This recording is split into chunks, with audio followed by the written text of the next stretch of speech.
Step under the police tape and welcome to the Investigation Detectives.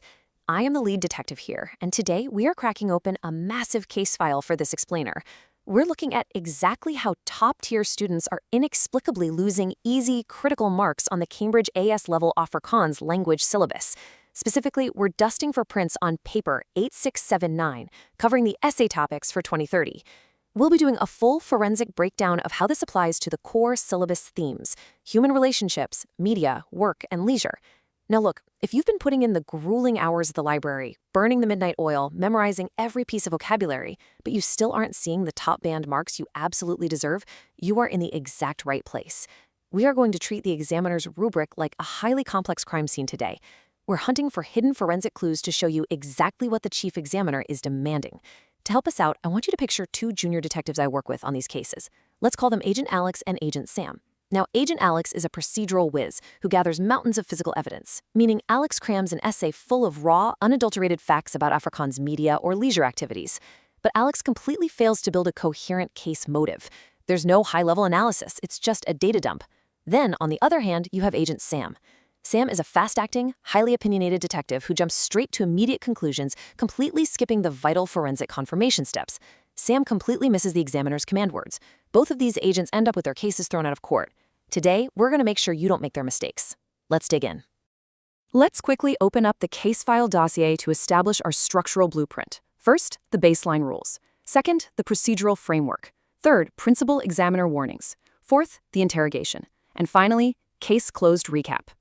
Section 1, the baseline rules, securing the perimeter. To start our investigation, we need to secure the perimeter and establish the core academic benchmarks. Our primary forensic clue lies directly in the theoretical foundations of the Cambridge syllabus. The official examiner reports reveal that top-performing candidates prioritize deep, logical, structured reasoning over simply listing shallow facts. Think back to our junior agent, Alex. Alex will walk into the exam room, look at a prompt about the impact of the digital age on modern work and leisure, and just start frantically listing every single technological platform invented since 1995. Alex creates a massive evidence board of superficial breadth, but the assessment framework for AS-level Afrikaans explicitly prioritizes analytical depth. It is absolutely crucial to understand that it's not about how many random facts you can memorize about media or human relationships. It is entirely about demonstrating a connected, conceptual understanding that you can transfer to completely unfamiliar contexts. The examiner wants to see the red yarn connecting your evidence to a larger, overarching motive. They want to know the why and the how, not just the what. When you're writing your essay, you have to trace how the official assessment objectives scale up. They start at standard data tracking, which is your basic knowledge, and they scale all the way up to deep critical evaluation. If you stay at the data tracking level like Agent Alex, your grade will flatline. You must dig deeper into the implications of the evidence you are presenting. Before you even begin analyzing a text or making a grand, sweeping argument about human relationships or work dynamics, you must establish a forensic baseline. The theoretical architecture of this exam rests entirely on precise definitions. And this is exactly where our other junior detective, Agent Sam, completely blows the case. Sam reads a prompt, gets super excited, and just starts aggressively arguing a point without ever actually stopping to define the parameters of the investigation. You have to clearly define your key terms right at the start of your extended response. For example, if the essay is about media influence on youth, what exactly do you mean by media in the context of your specific argument? Are we talking traditional broadcast media or decentralized social media algorithms? If you don't define it, you are committing a massive exam crime. Examiners actively reward you for taking a moment to clearly lay out your terminology because it proves you have that conceptual architecture in place before you start integrating other syllabus areas. Misinterpreting or ignoring an examiner's command word because you didn't define your terms acts exactly like a fingerprint mismatch at a crime scene. The examiner tries to run your argument through their grading database, it throws back an error, and your case marks are instantly thrown out. Don't be like Sam, define your terms. Section 2. The procedural framework. Method marks.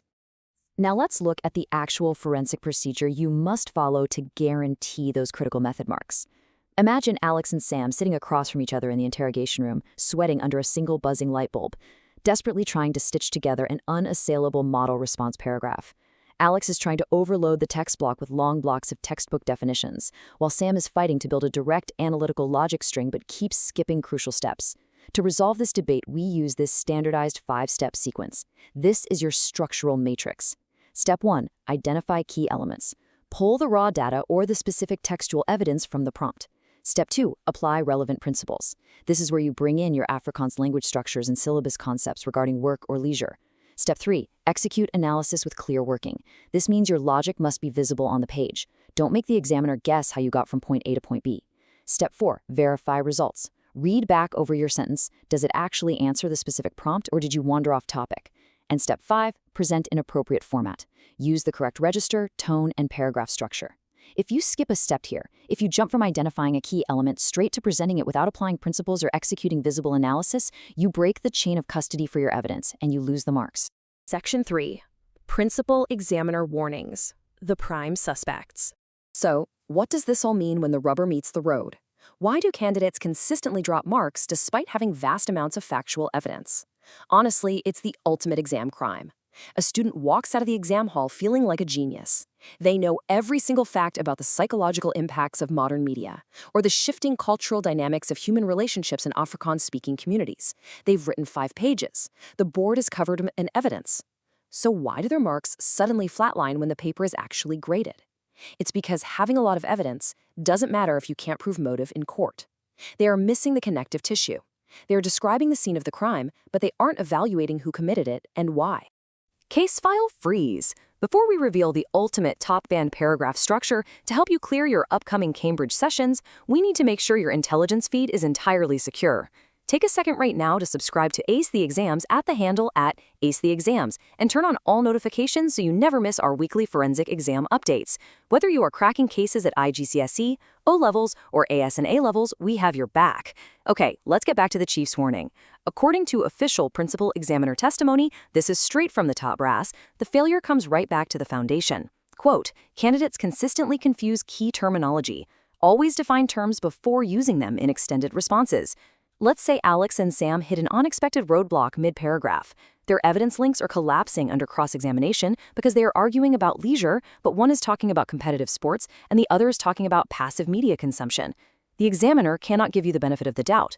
If your terminology is vague, your entire analytical logic string snaps.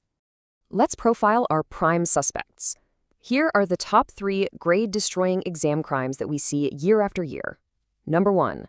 Candidates constantly confuse cause and effect in their arguments.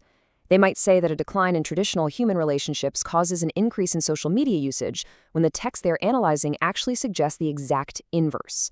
You must establish clear, accurate causal relationships. Number 2, forgetting to check format and presentation conventions. The syllabus states that presentation follows strict rules. We're talking proper paragraphing, correct academic register in Afrikaans, and clear transitions. Number 3, writing answers that are not specific to the given context.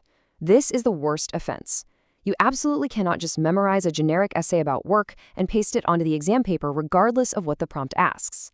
The lead detective, that's me, steps in here and hands you a structural framework to solve this. It's called the Peel Matrix. Point, evidence, valuation, link. You make your point, you drop your evidence, you interrogate and evaluate that evidence to show how it works, and then you firmly link it back to the exact specific context of the prompt. If you rewrite your responses line by line using that matrix, you create a perfectly balanced, completely bulletproof block of text. Section 4. The Interrogation, Evaluative Thinking. Now, I'm handing the investigation files over to you. Welcome to the Interactive Viewer Evidence Room. We are going to do a live forensic check. First, let's do a visual clue scan. Imagine a complex source text in front of you discussing the shift from manual labor to digital work in modern society. You have 60 seconds on the clock. What is the single highest yielding core trend? If you were just scanning for words you recognize, you're reading descriptively. Let's move to challenge 2. Identify the counterfeit answer. I'm going to give you a flawed, medium-tier sample student response. Imagine a student writes, social media allows people to communicate instantly, which is a big part of modern media. Traditional letters took longer. Okay, grab your digital marker. Where does the logic fall apart? The delta between a standard mark and a top band score comes down to this core concept on your screen. That statement was purely descriptive. A descriptive statement only identifies basic similarities or lists textbook definitions. It tells me what social media is. I already know what it is. The examiner knows what it is. But the higher order assessment objectives demand an evaluative argument. A high-tier response doesn't just list facts, it identifies similarities and differences, questions underlying assumptions, and justifies its decisions with evidence. An evaluative version of that sentence would analyze how the immediacy of social media fundamentally alters the psychological depth of human relationships compared to the deliberate nature of traditional letter writing, perhaps arguing that convenience has sacrificed emotional resonance. Do you see the difference? You are cross-examining the evidence, considering different perspectives, evaluating alternatives, and drawing justified conclusions. That is the only way to elevate a basic description into a top-tier evaluative argument. Section 5. Case closed. Investigation recap. Our forensic audit is complete. Alex and Sam have finally compiled their final, high-scoring text block by following the rules, and we are confirming a 100% case resolution score. To distill this session into universal rules for you, you must follow these 3 directives to ace the 8679 syllabus. First, the decoding phase. Master your terminology. You have to implement a 3-step question scan the second you turn the paper over. Identify the command word, identify the topical theme, whether it's media, work, leisure, or relationships, and define those terms immediately in your introduction to show total conceptual understanding. Second, the timing phase. You need a strict clock budget allocation.